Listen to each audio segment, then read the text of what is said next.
Good evening, Tewksbury. It is Thursday, April 20th, 2023, and I'd like to call the meeting of the Board of Health to order. First up on the agenda is recognition of retiring board member Charles Rue. So Charlie, if you'd like to step forward. We'll make this painless. We just want you to come because we didn't have, we did have a meeting in March. Yeah. Make sure you state your address for the record, please. Which address would you like? Charlie Rue, 213 Patton Road, Tewksbury, Mass. 95 Helvetia, 97 Helvetia, 103 Helvetia, 129 Helvetia, 76 Pleasant, 74 Pleasant. That's a neighborhood. And 61. That's the Ponderosa. Yeah, that's a Ponderosa. Well, since we didn't have a meeting in March, I did not want to let go that someone that served on the board for 12 years goes quietly. And we know you don't like a lot of fanfare, so this is very low-key first thing, but we do have a certificate of appreciation we'd like to present to you. I appreciate that. And it says, certificate of appreciation is presented to Charles Rue on April 20th, 2023, in recognition of your years of dedicated service as a member of the Tewksbury Board of Health and for your contributions towards improving the health and well-being of our community. And I'd like to add both two-legged and four-legged members of our community. A lot of four-legged. So on behalf of the board, I'd like to present you with this. Thank you very much. I'll see you around. Yep. It's not always the phone and they flip right over there. Good luck. Any problems or questions, call me. If you need a hit done, that's the longest thing I've ever seen. Thank you very much. You're very welcome. Very well. I'd like to say one quick thing. Go right ahead. Is this on, right? Yep. Yes. Is that I'd like to encourage people in town to participate in these forums, and don't be afraid to run. It's a participatory government, and if you don't want to take part in it, don't complain to people about it later. It's not a lot of time, but this I've learned a lot from participating on here, and even the people that thought they knew everything have learned some things through coming through here. So I mean, it's been fun and it's been educational on my end as well. So I want to thank you and thank the town. And I meant what I said at our February meeting, that we'll continue to use you as an expert as it comes to all matters subsurface. As you just said that, I got a call this afternoon about 3 o'clock about a child care place that they want to put a grease trap in. I said, well, define the term grease trap. Are you talking about interceptors? Are you talking about subsurface tanks? What are you talking about? What's your fog use? And, you know, I said, there's a whole lot of things, so we'll be talking. We're around. Thank you. Thank you again. Thanks, Charlie. Okay. Thanks, Charlie. Good luck. Thanks for your participation. See you later. Good luck. Thank you. Bye. Okay. So, moving on, introduction of new board member. If you'd like to just Hi. state your name, and you don't have to do the address part because we're not members of the public here, and just any introductory remarks you have.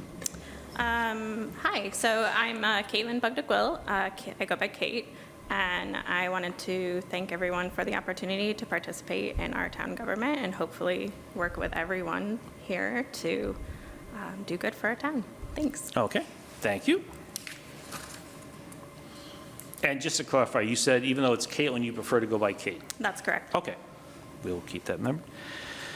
Okay, as all boards are required by bylaw after the annual municipal election in April, we have the annual reorganization of the board. So we're going to have election of officers. And we have chairperson, vice chair, and clerk roles to appoint tonight or reappoint tonight. I'd like to make a motion to nominate Ray Berry to serve as the chairperson of the board. Okay. And I'm willing to second that motion? I'll second the motion. Okay. Any other folks interested in making a motion to put forth someone else? I would like to nominate Melissa Braga for chairperson. Okay. And anyone seconding that nomination?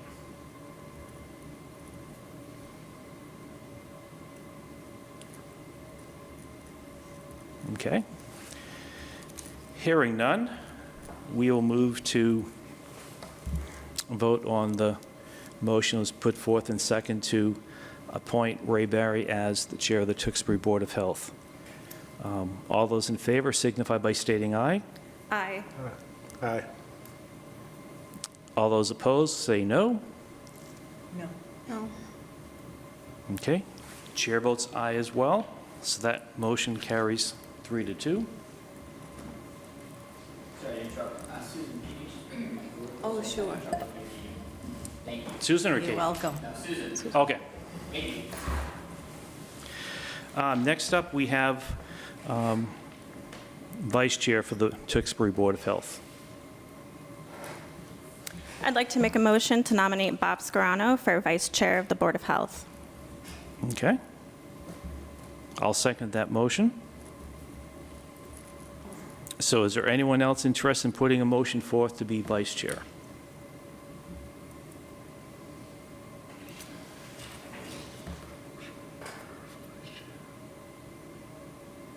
I put a motion for Melissa Braga for vice chair.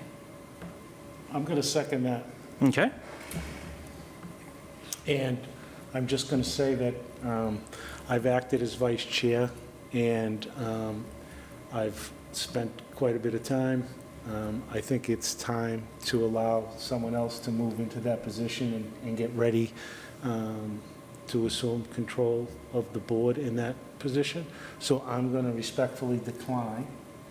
And at that point, you can then hear the rest of the motion.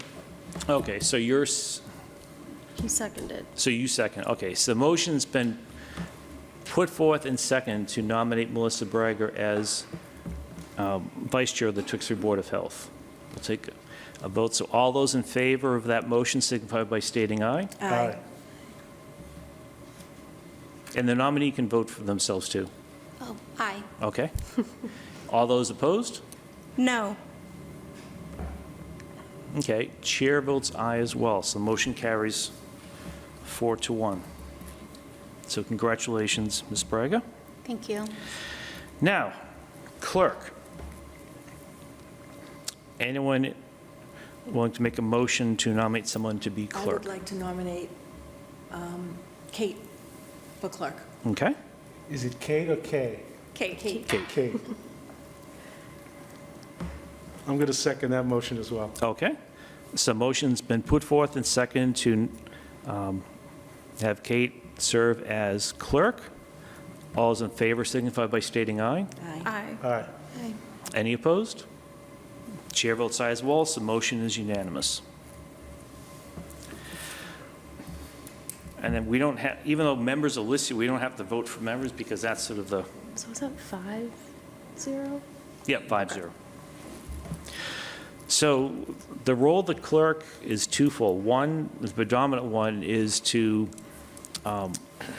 receive the draft meeting minutes from Lisa Hadge, the Secretary of the Health Department, make any edits or updates as you see fit, and then return them back to the Health Department.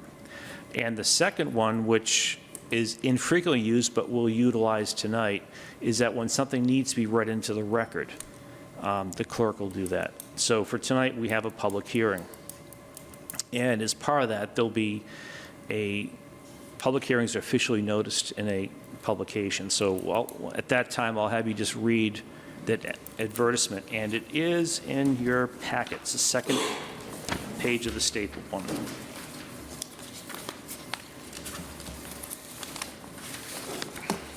The legal notice? What's that? This? The legal notice? Yeah, the legal notice. Yep, okay.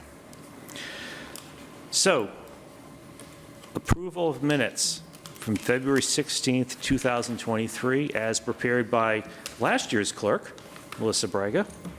And thank you for your efforts last year in being clerk. Thank you. Any comments or edits or revisions to the February minutes?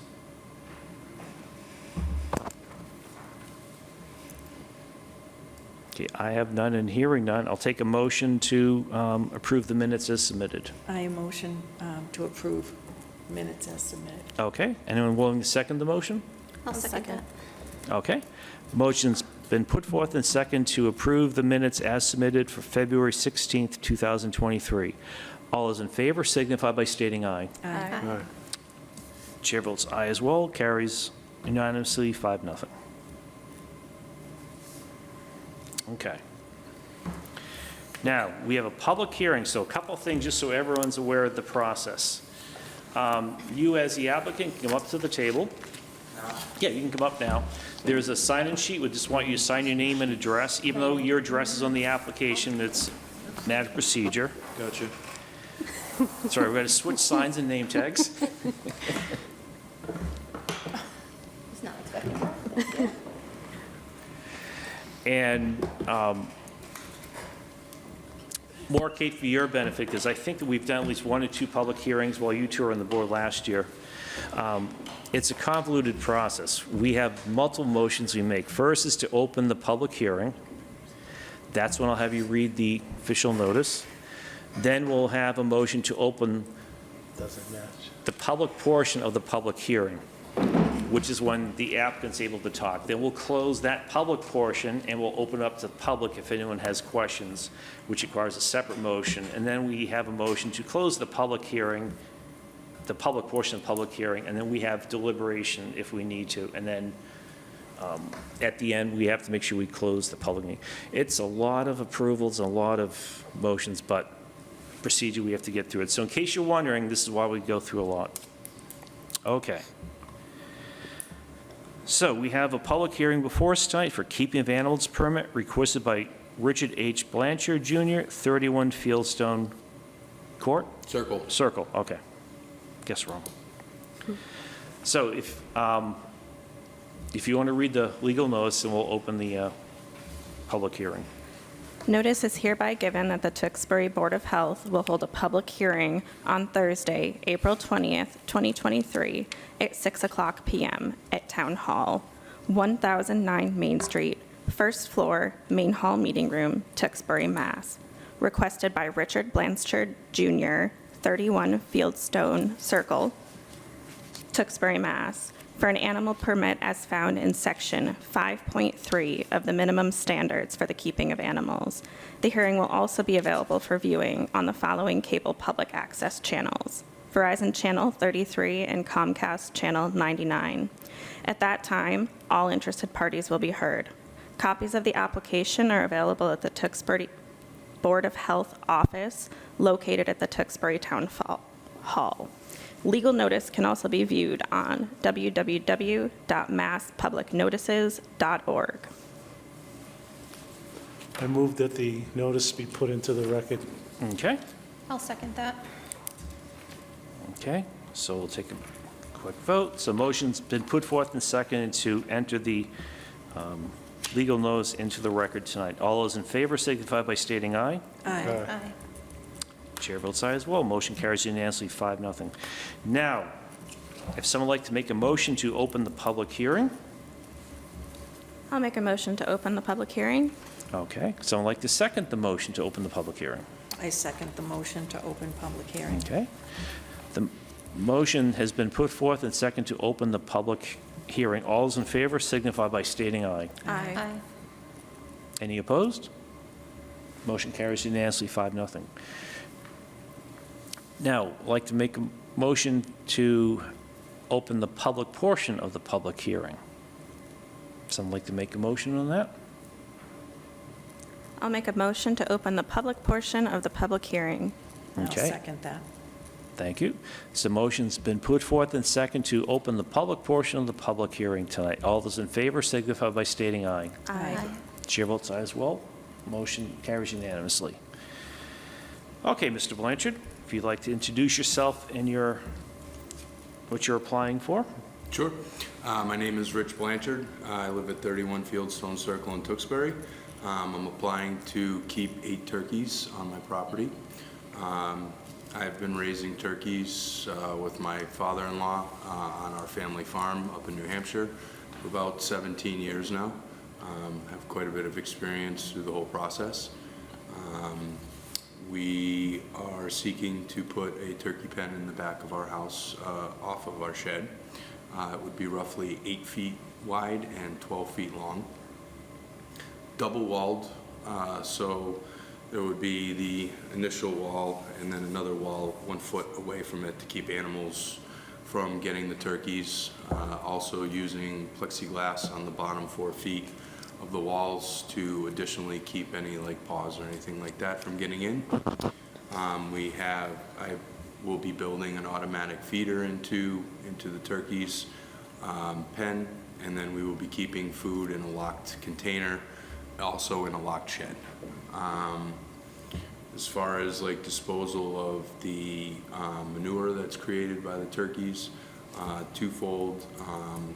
Usually I use it in my gardens, but also if there's any excess, I can bring it to the farm up in New Hampshire and dispose of it there where we use it for agricultural purposes. Outside of that, that was kind of my plan. Like I said, I've done this for quite many years. Kind of leave it to you guys to ask any questions of me that you might have. I see was also note that you were looking at chickens as well? Yes, I would like 6 chickens. Okay. Do you want me to read what Pam, What's that? do you want me to read Pam's inspection? Yeah, so our animal inspector, Pamela Thomas, is not able to be here tonight, but she did leave her inspection, note, so I'll have the director read that. So Pam went out on a site visit on April 1st at 10 a.m., stated the applicant is looking to raise 8 turkeys for personal consumption and have 6 hens for laying purposes. Rich will raise the turkeys but then process them at his father-in-law's farm in New Hampshire. The location in the proposed chicken coop and turkey pen is acceptable. The turkeys will only be on the property for approximately 14 to 16 weeks total before they are processed. The hens are just for eggs and will not be processed. Richard has extensive experience with raising turkeys in the processing as well. I'm confident that he will follow best practices in both the turkeys and hen raising.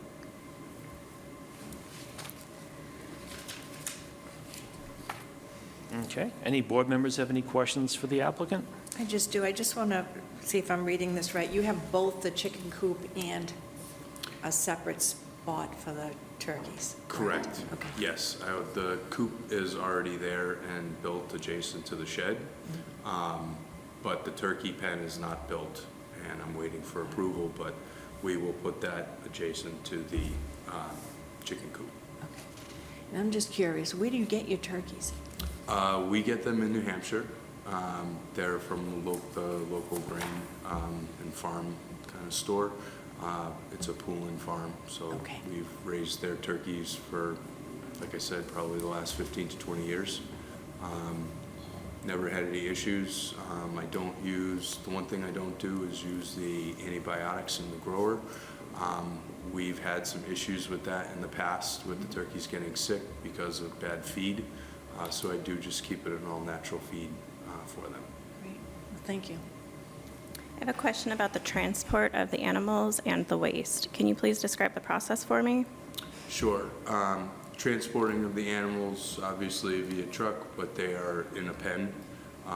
It's basically a large dog cage, and we keep, when they're small, we can keep all 8 in there, but when we're transporting them back up, there'll be 2 per pen. And then as far as the waste goes, on average in like 2 weeks, you might get like a half a 15-gallon barrel. Okay. So I'm regularly up there for just visiting the farm and doing things up there. So transportation up there would be regular. There wouldn't be any excessive storage of that waste on property. And there's no concern for transporting the hazardous material?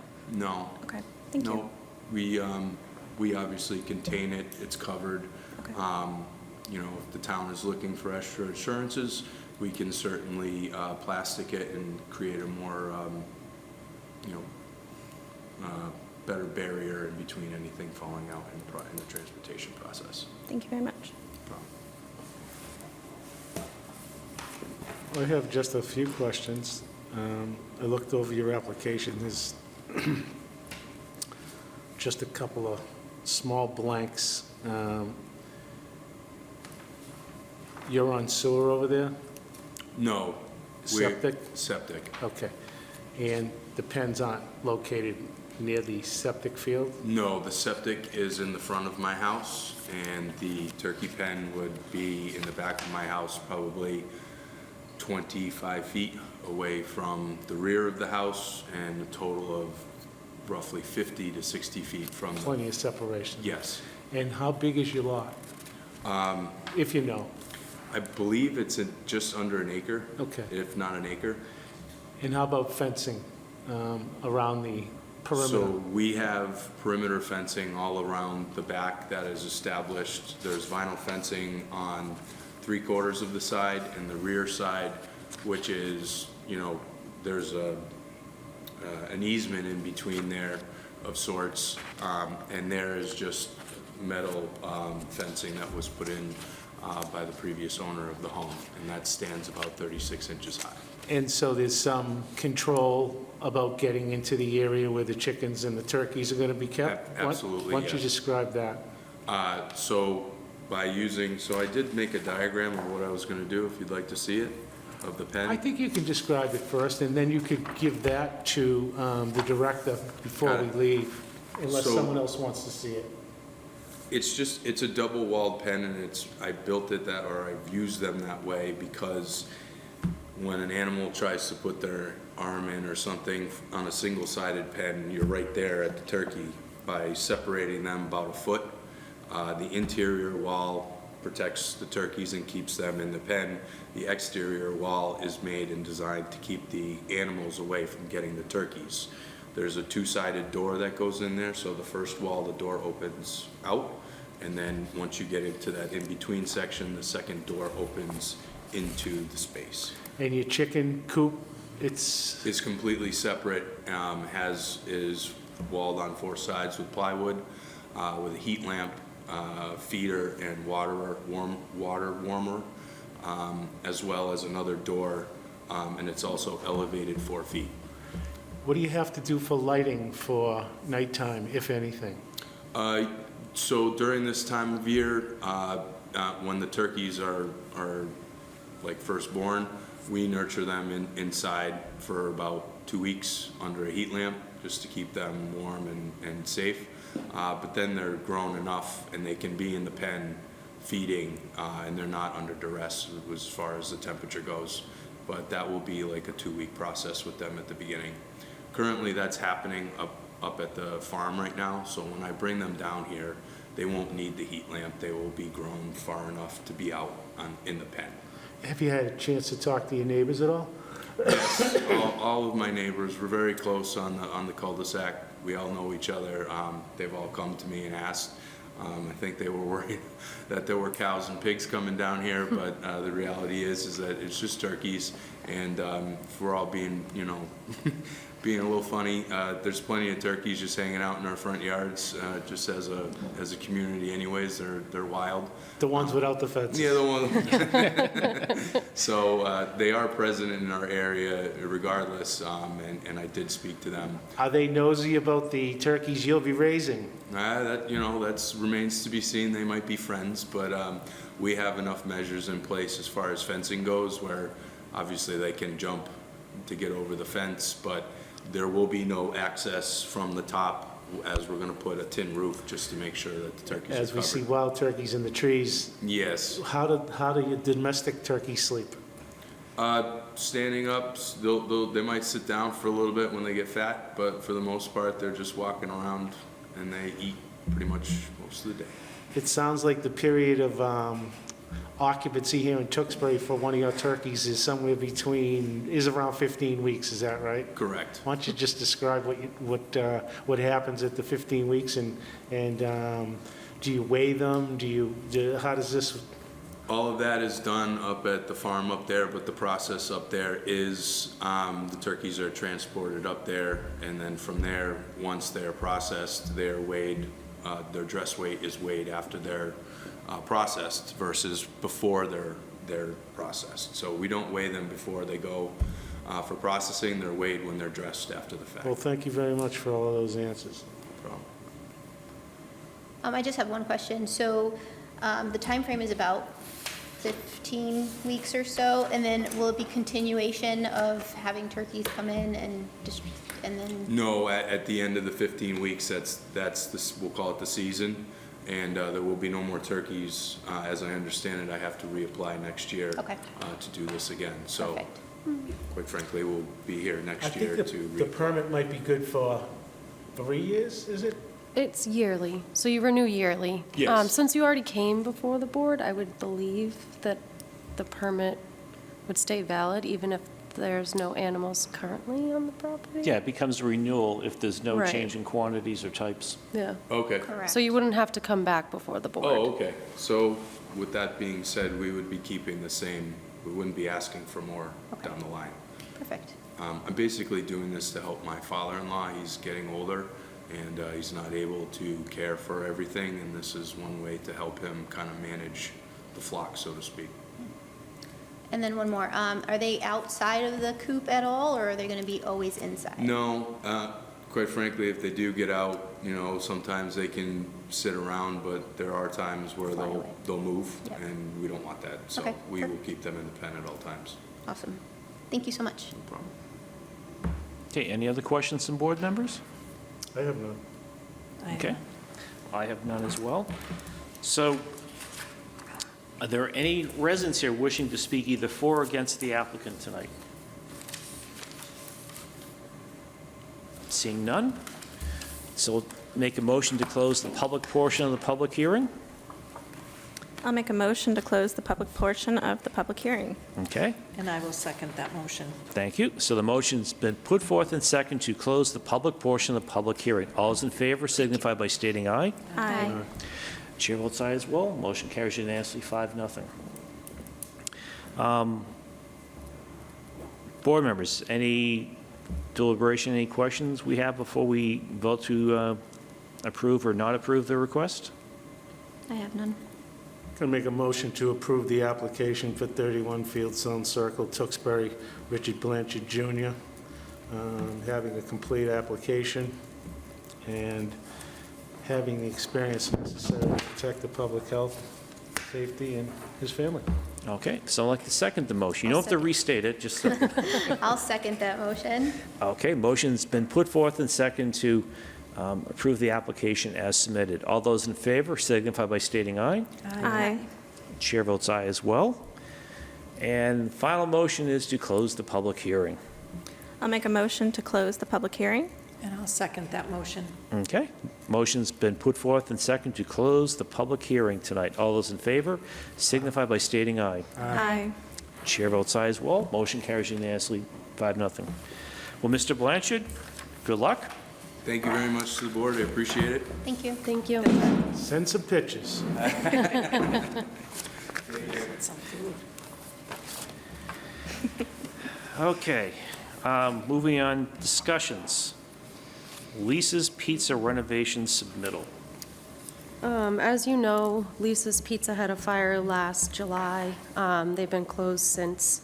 They submitted an application along with a plan of what they're doing in the basement for their renovation. I approved that on Tuesday. However, they do have a variance for their external grease tank, which was approved back in 2018 for this alternative technology, which is the grease shield.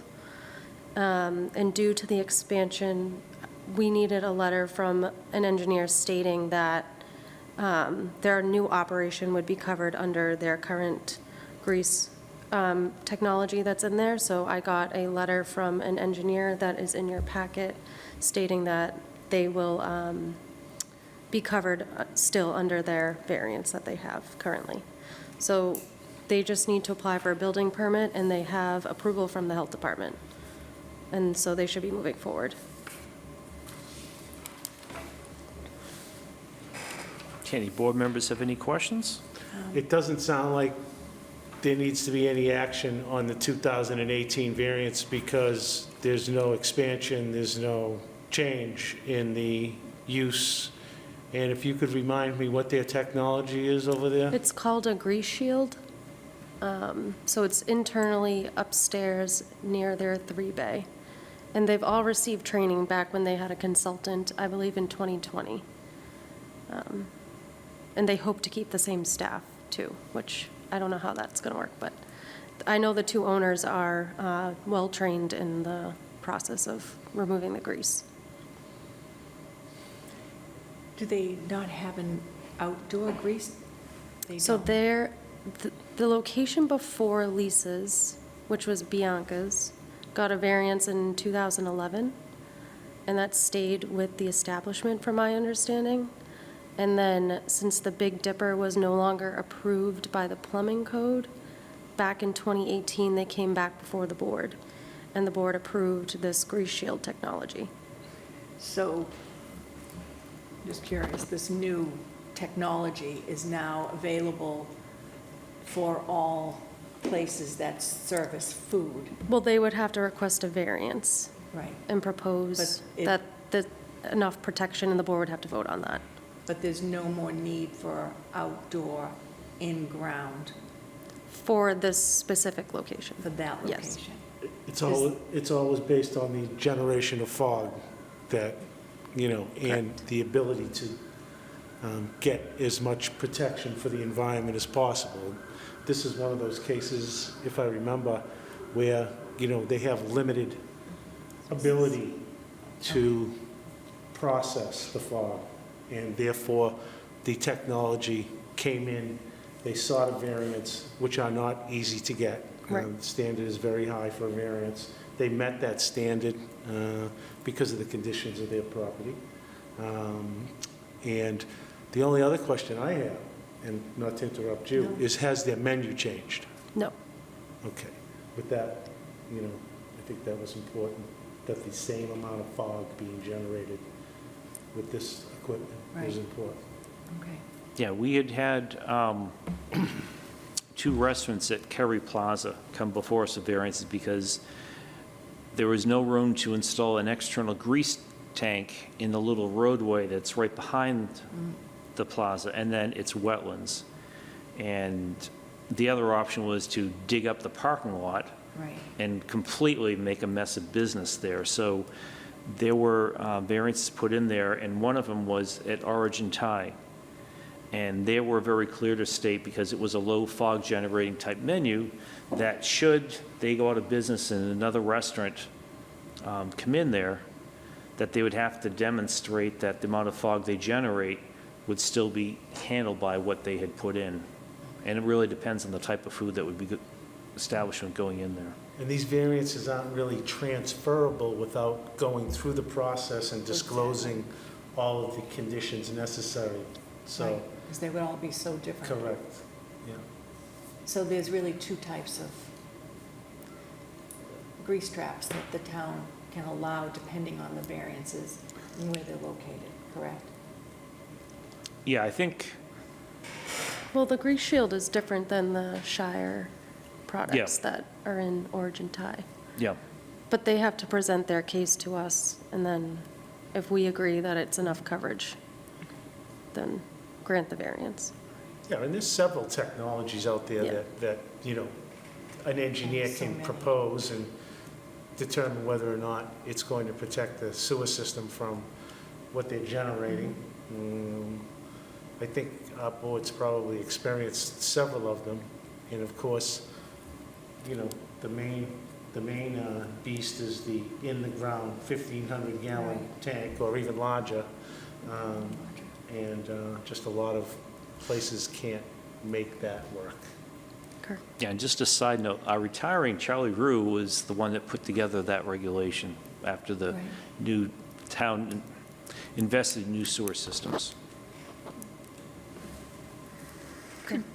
Could you just clarify, you said that it's all set on the Department of Health's standpoint? So Yep. now it's just waiting for the building? Okay, thank you. Correct. Yep. So do they have an opening date, or they're just beginning the process?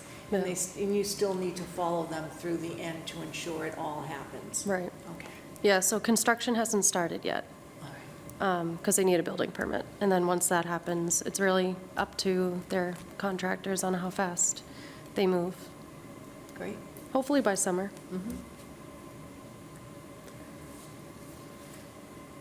Okay. Jade East Consultant.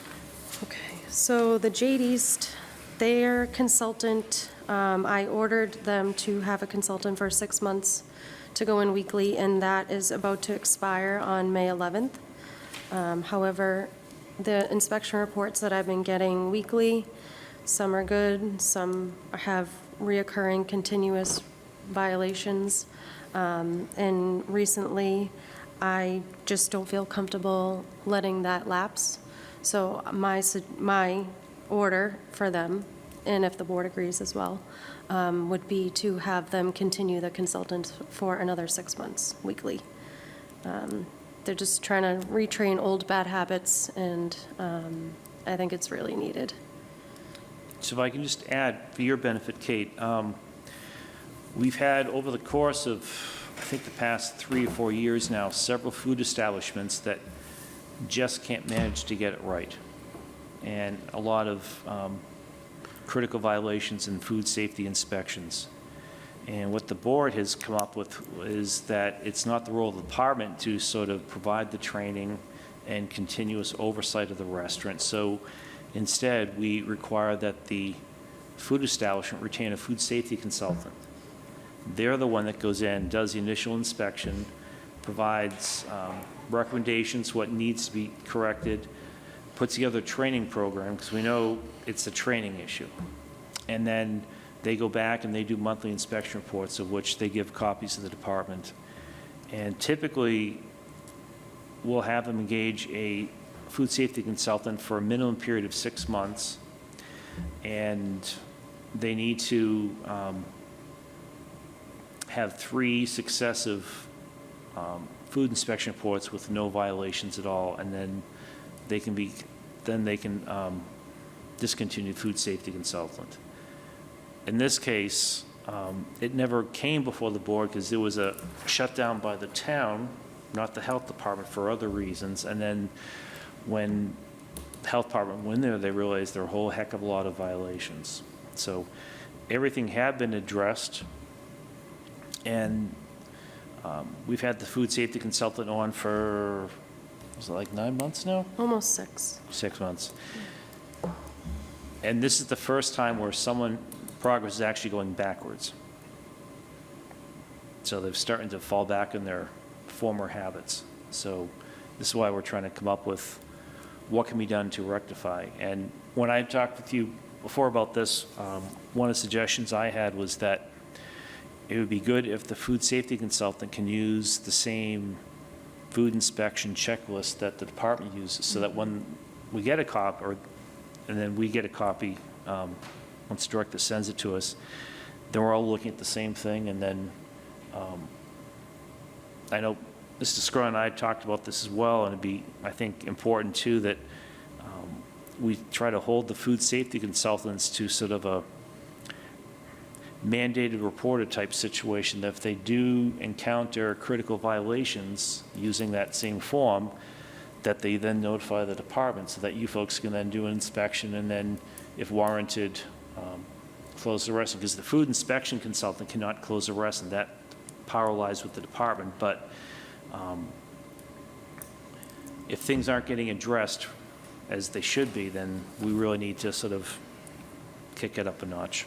And we have gone in several times after we've gotten the reports, just to check on our end as well. I would like to make a suggestion.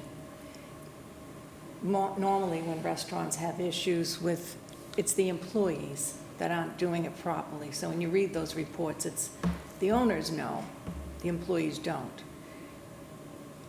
They need to send their employees to class, just like a lot of other restaurants do. Because what we're doing is you would keep going in a circle, and we're telling the owner, this is what you need to do, but no one's educating that staff member. They should be sending them to the class, and that's going to make them be even stronger, because the owners pay for that. So I know you have this consultant that's going in. The consultant's looking, but there's no There's no aha that the employee is going to say, oh, now I understand. So there was training before, with this consultant, Did they- right at the beginning when this all happened. So he did have a training A with the, and then full- he did it again a few weeks ago as well. Was it the same, was it the full, No, so they didn't all get like a serve safe certificate from my understanding, but he's teaching them like the temperature issues that they're having. So he's retraining them. It's just bad habits. yeah, I really think a full serve safe, because the serve safe encompasses everything that makes you understand why you need it to be a certain way. It's not just teaching them one or two things, which I'm sure they're going over all the time, and you think they would get it. But sometimes people need other things to come in to play before they're like, okay, now I understand. That's all. It's just my suggestion. It's what I do. If I have an employee that's not getting it, I send them to school. Okay.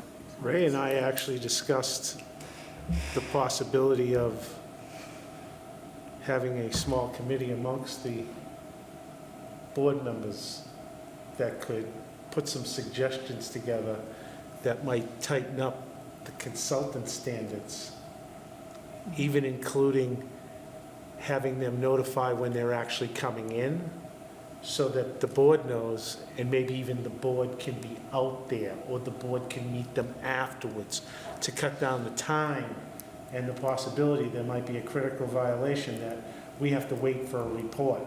Right. So these are some of the things that we thought we might get together on with a smaller committee out of our board and discuss and tighten up some of the standards.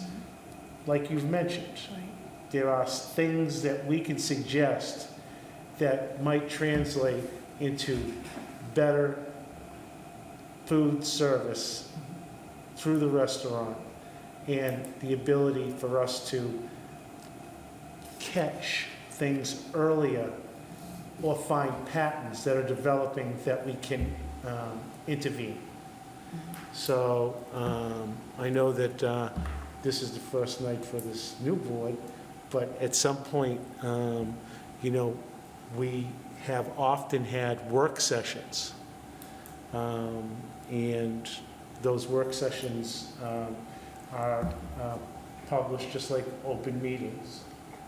But these are things that we can discuss, and I would suggest that over the course of the next year, we look at these things and try to come up with a work session that might tighten up and address the concerns. Yeah, so formally, we call these working committees because we cannot create our own subcommittee. That has to go before town manager, selectmen, select board. But we are able to create working groups. And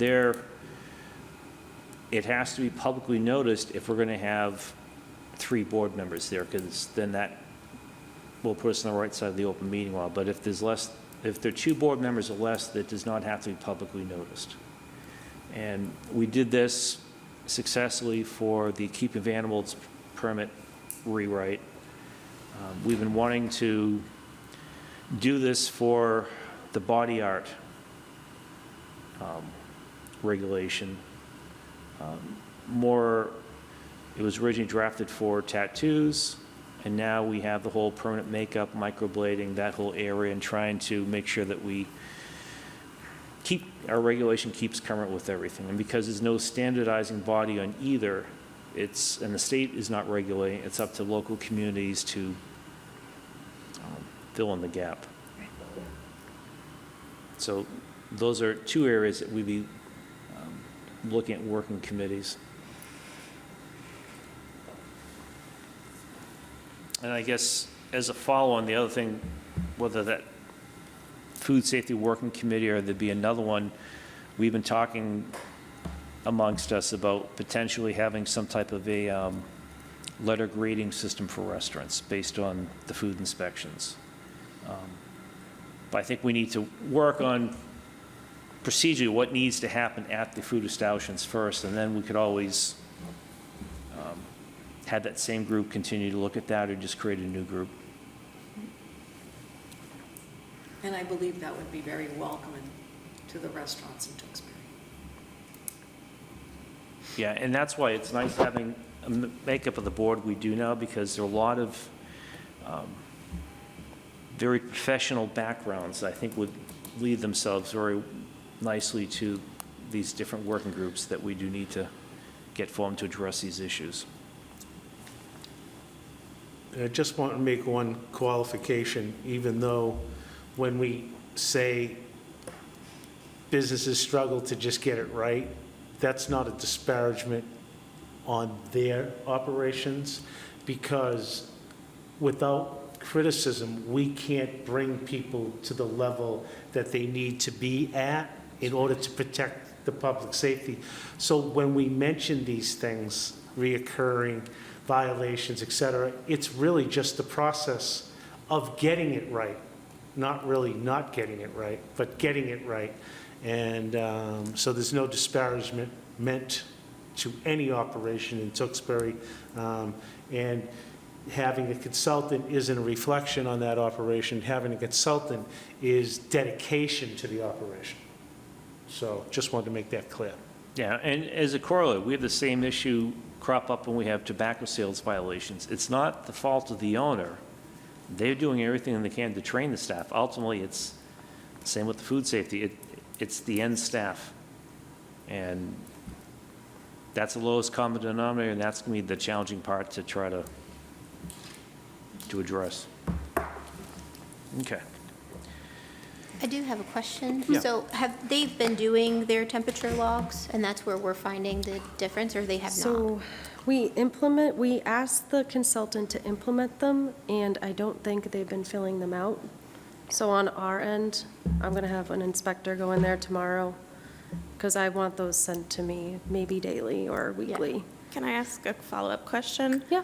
Do they not have access to automatic temperature logs like pharmacies do, where they can just electronically log them? No.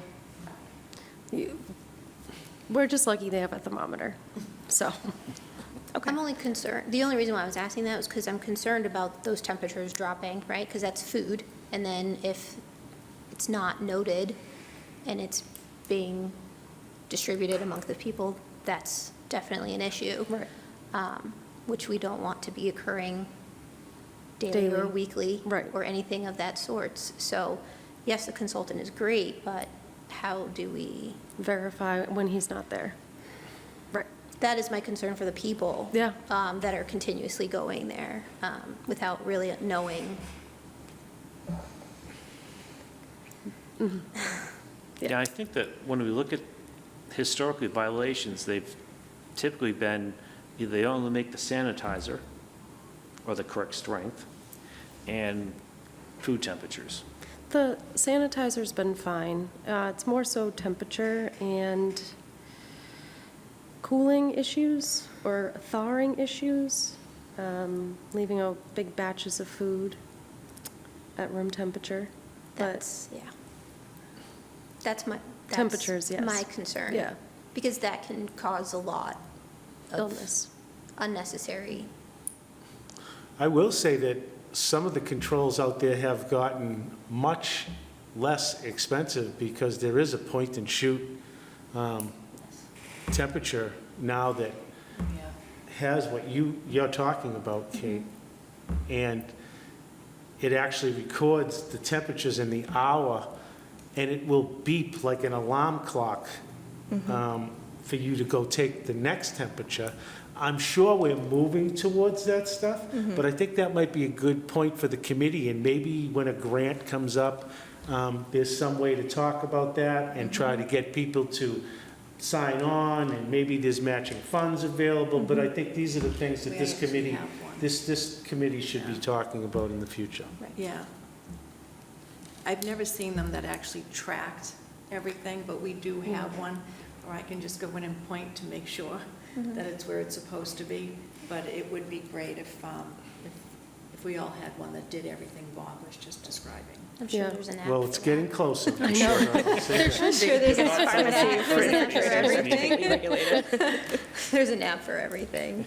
There's an app for everything. Okay. Director reports. All right, let's see. Pam is having a backyard hen group talk at the library. It's going to be an informational meeting about owning and caring for backyard hens. She's having a guest speaker. This will be Wednesday, May 10th at 6 to 8:30 at the library. All ages are welcome, and she's also offering door prizes. I have put it on the Health Department's Facebook because Pam would like people to RSVP, and her email address is on there for people to do so. If I remember correct, she's doing this at least annually, so it's not just the initial one, but we found that with, I think since we did the updated animal regulation, she's been trying to do these sessions. Yeah. I think there's a group, too, that also meets every couple of months that she started, but I don't know if she attends anymore. I think now, because of the egg prices, a lot of people have been applying for for chickens, Yeah. so. All right. Ashley is doing a Buried and Treasured workshop. She's doing this with Maria Ruggiero with the police department, as well as Brittany Nash. She's a regional, I wouldn't say inspector, she works with the Public Health Excellence Grant for Drake, Lowell, and Acton, and I want to say Westford. So she's done those trainings as well, and Ashley, this will be her first one with them. And that starts May 1st, and that will be held once a week on Mondays, 1 to 3 at the Tewksbury Senior Center. And if you would like to be a participant of that, you would just contact Ashley at the Health Department. And then Ashley is also teaching a youth mental health first aid on April 27th, and that will be at the Tingsboro Old Town Hall. And that's from 8 to 4:30. And that's all I have.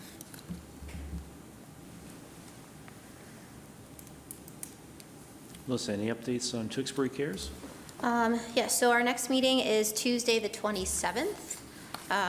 We are going to be doing it here at the town hall, and I will also provide a Zoom link, so stay tuned with Facebook link for the Zoom, as well as, so there's a Facebook page for Tewksbury Cares, and we'll also promote it on the Tewksbury Mass Residents page, and anyone else who would like to put that in, would be grateful for that. So, and then that would be all. I would ask, I know that with the committee's part, or the Tewksbury Cares and then the Wellness Committee, I would ask, so currently I'm on both. Yep. I would ask to stay on the Wellness Committee and see if anyone else would be interested in the Tewksbury Cares. I would be happy to help, but I just don't feel like I could continue with everything, like actually trying to build it up. It's getting to a place where I think it's going to go further, so I would appreciate someone else kind of putting it together going forward. If not, I will obviously do my best to do everything. But I also know my own workload and my limitations. And with the Wellness Committee, I feel like we've gained a little bit of rapport as far as the members, and we're moving forward and getting more going with that as well. So that would be my only ask. Okay, so let's talk Tewksbury Cares first. Up until you stepped up, Maria Ruggiero was essentially the face of Tewksbury Cares. Yes. Which she did that because COVID came and essentially the whole committee sort of went by the Yes, wayside. yes. So I'm thankful that Maria was able to at least keep it with a pulse. Yes. Moving forward, I'd always envisioned it would get back to where it has its own board, and that because it is, I I forget how we legally term it, but it's a outreach program of the Board of Health that we've always, I think the bylaws were that we need to have at least one member of the Board of Health Correct. on the Board of Tewksbury Cares. Right now, I guess unofficially, that board is you and Maria. And, Right. We don't really have a board, yes. yeah, yeah. So first, I really thank you for everything you did in trying to get that back up, because it is an important group. And we just need to get more people participating. Hopefully, we can develop a board from that. That's my goal. The school department's wellness committee, I was talking to Director Sullivan about this before the meeting. Prior to last year, the board never had been asked to have someone sit on that committee. So it's always been the town nurse, and historically, it's been sort of an internal town staff type committee that the school department runs. Last year, Keith Anderson made an ask as chair to have you serve as the Board of Health, I think liaison, or I'm not sure how it was. Just a member, phrased. yes. Yeah. We voted an appointment for you last year for that. I'm not sure how we proceed moving forward, because it's not mandated that the board has someone on that. Correct. And so I'm going to reach out to the new chair of the school committee and just Bridget. find out their intentions. Do they want to have someone still from the Board of Health on that? And then I can bring that answer to the next meeting, because I don't honestly No, know sounds good. what they envision. Yeah, absolutely. But, yeah, we don't try to throw new members everything we can at them, and I thank you for picking up everything you did last year. Yeah, no worries. And I will also, as we're talking about your goals, it's not your evaluation, but being now, congratulations, and vice chair, Thank you. I will get you up to speed on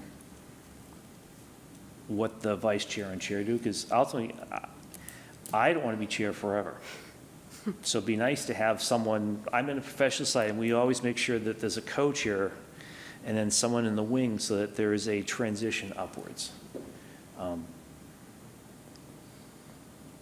And Bob, I thank you for being my right hand for all these years. It's been very reassuring. It's nice knowing we'll always have, as long as you're on the board, a lawyer on the, because there's a lot of legalese that we get involved in, and he makes sure that we do things. Well, I thank you, Correctly. thank you for those kind words, So, even about lawyers.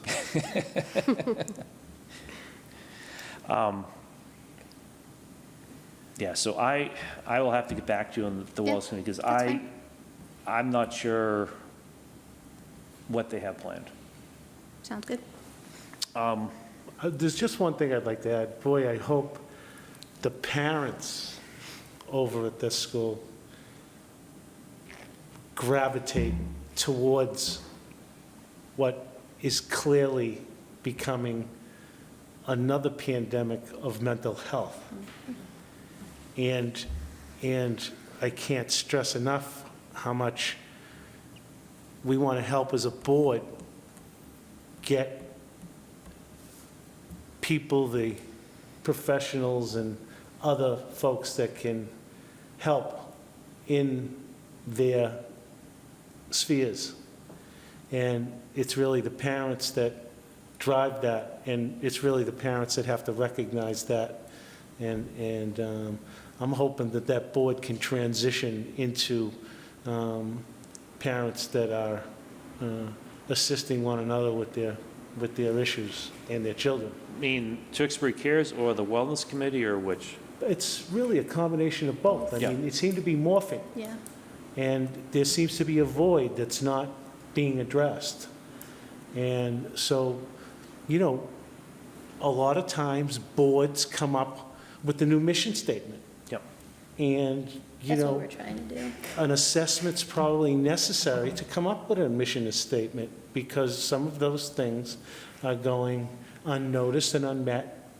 And the next thing you know, you have a crisis, and someone says, well, who was in the breach? Nobody.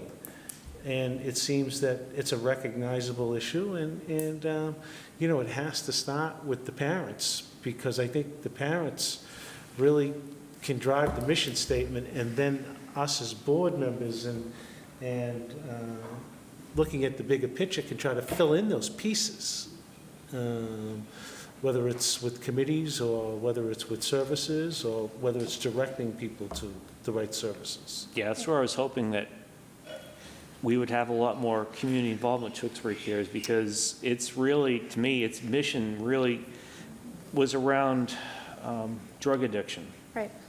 And it really needs to be expanded to include mental health. We had discussed that at the last meeting, actually. There was only, the thing is that there is not a lot of people that are coming to the meeting, so it's difficult to get that expansion if people don't show up and give, you know, the town, the members and residents. So it's open to everyone. And so I urge people to come, because we are trying to change things. That was one of the things that we had discussed about changing the mission, and so that it was not only focused on substance abuse, but in encompassing all mental health, because that is a big issue. Everything has its own place. However, we wanted to encompass and make it a little bit broader so that it is more on all of the mental health issues, because they all kind of coincide with each other. Yeah. So that was something that we were discussing to see how that would go about for the 501. I think the technology is changing enough where, you know, you actually don't have to show up at a meeting, Yep. but you can participate, whether it's remotely, by a postcard, Yeah. send in the question, send in the problem, because the problem that's, let's call it, disclosed may not be just your problem. Right. There may be several people that are having the same type of issue. And, you know, a lot of people don't want to come out and discuss that stuff, but if we had a forum that was susceptible to being able to bring in even anonymous comments, and whether folks wanted to disclose is up to them. But it's more important to get that information into a forum that can be discussed, because it goes both ways, the answer and the problem. So I think some of those things that Right. really have to be encouraged, if you have something that can be shared with others and it might prove in a good policy or solution, that's how we get ideas. That's how we get solutions. So, Right. And that's why I'm- we're opening it up more to the Zoom, so you don't have to have your camera on, you don't have to have your real name on there. Right. And also, we're trying different days of the week to see if there is a certain day and time that's better for people. So we were originally doing it on Mondays, now we changed it to this upcoming Tuesday. And so hopefully that'll help with kind of figuring out timeframes of people, and when they're able to, or if it's a time where they're at home with their kids, they can at least, you know, just tune in and listen, maybe write something in the chat, whatever it may be, some ideas, or maybe even encourage them to come in person the next time and really help with the community and get the ideas. So I do believe that it is going in the right direction, and I you know, it's been a year of moving it along, slower than I would have anticipated and liked, but we are getting there, so I am encouraged for that. Melissa, how are we getting people's attention to come? So I did speak with Paige in Pink from, she came up to me, which was really great, and she asked if she could help in any way. So she did publicize something in the Town Crier. okay. Yeah, and so that was helpful, but I don't know how many people see that. So right now, it's more of word of mouth and Facebook. So Tewksbury Cares has a Facebook page, and then Maria will share that to other places, and she'll share it to the Tewksbury Mass Residents page as well.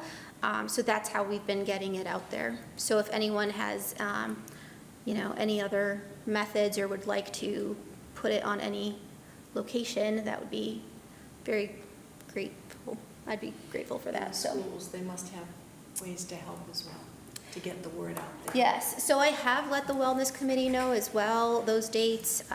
If they're publicizing it in their schools or how, I'm not certain. The next thing would be to ask the town if they can even put it on that.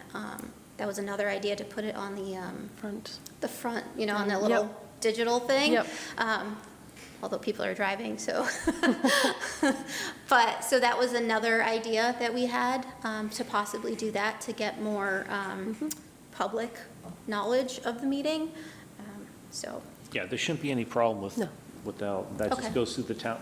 You can make that request to the town manager. perfect. I His think, office takes care I of think that the stuff. last thing that, when I watch one of the meetings, even having a scroll at the bottom of the meeting, notifying people of the availability, a website or a Facebook page or whatever, and it doesn't have to run constantly at the meeting, but, maybe at the beginning and at the end, I like that. they could have that banner, that outreach from all the boards, not just our board, Right. but from all the boards, encouraging interaction and reaching out to a more diverse group than someone who might just be interested in health and watching the Board of Health meeting. Right. So I think you're on the right track. I Thank you. think all of those things are excellent ideas for outreach, and we just have to keep pushing them. And I Pushing. know you're Yeah. pushing alone in a lot of cases. But anything we can do to help push, we'll push. Thank you.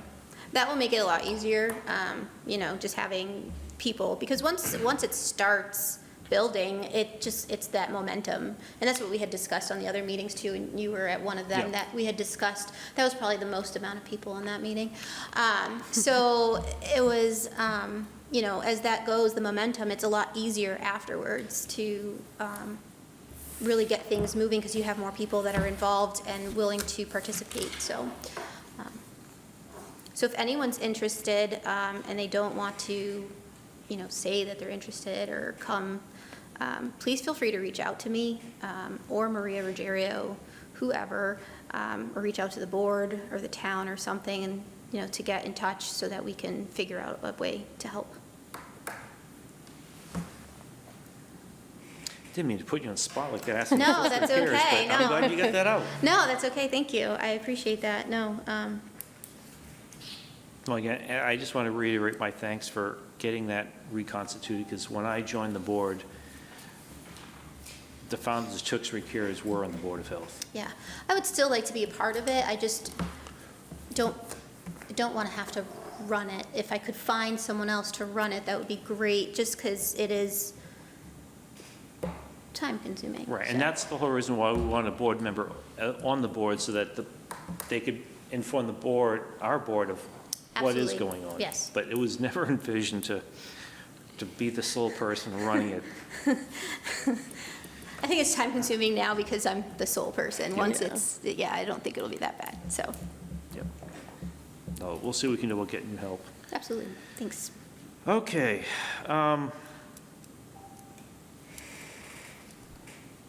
And the only other thing I'll just ask is, I remember, Kate, you had mentioned that at the candidates forum was the annual health fair. Back in the days, I think before you were with the health department, I was here for one. it used to be held at the senior center. And it was where- during Public Health Week. Yeah, and it was well attended by the folks that use the senior center. And so we were good at getting one demographic, and there were a whole bunch of providers there. And then, for whatever reason, I think we stopped doing it for a year or two.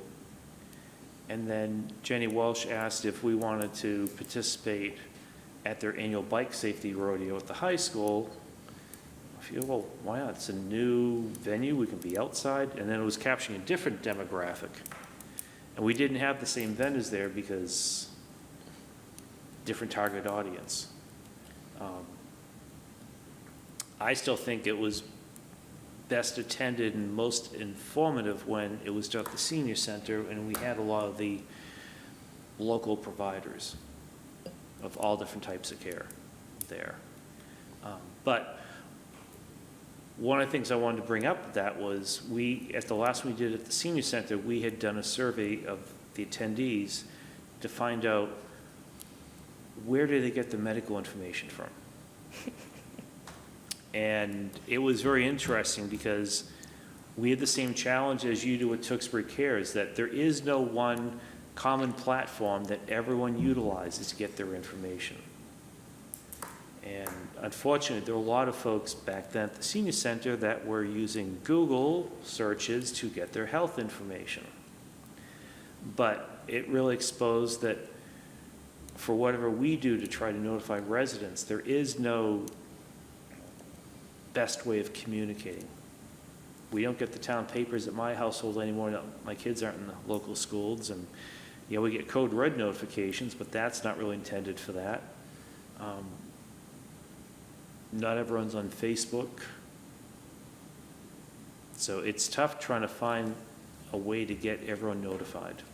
I would posit that every resident of Tewksbury get their health and medical information from their medical providers that are licensed by the state of Massachusetts. Yeah, and some of the seniors were, but there were just a lot of seniors that were Every Not health using provider in the state of Massachusetts has an after-hours telephone line that you can contact to get your health and medical information if you have an urgent medical concern. Yeah, and part of the reason we were trying to do that survey was just to know that if the town had to, or the department had to get out health information or health warning to folks, what would be the means or different ways that we could reach most people. And you're running that same thing with Tewksbury Cares and trying the recruitment drive of just how do we best reach out to all the folks through all the different means that are out there. And we can use the telemedia service too, but again, I don't know how many folks in town watch it. What type of scenario are you envisioning where we're unable to reach people by reverse 911 or public health broadcasts through the cell phone services? Well, I think one is just the whole Tewksbury Cares as being one of just trying to get the word out there about when there's a meeting and what Tewksbury Cares is trying to do, and that we need more people to help. So it's not just in time of emergency communication, because we do have that, and the town uses Code Red. Mm-hmm. And that, just so you work, Kate, that, there are two avenues for that. The police department is the main user of it, but then requests can also go through the town manager's office. And so during COVID, there were some Code Red announcements that the health department made that went through the town manager. Mm-hmm. But this is for non-emergency notification for folks, more general awareness type messaging or pleading for assistance, volunteerism. Okay. Anything else? Okay. Well, we're gonna have to pass the baton tonight because Mr. Rue is not here to make his favorite motion. But you were sitting right next to him for most meetings, so hopefully by osmosis. I think I might have learned how to do this from Charlie. Okay, So I'm going to make a motion to adjourn tonight's meeting. okay. I'll second that. Is that how you're doing it? In honor of Charlie, I'm just going to switch it up just a little bit because he threw fastballs and I throw curveballs. So motion's been put forth and second to adjourn tonight's meeting. All those in favor signify by stating aye. Aye. Chair votes aye as well. At 7:14 PM. Good night, Tewksbury. Good night.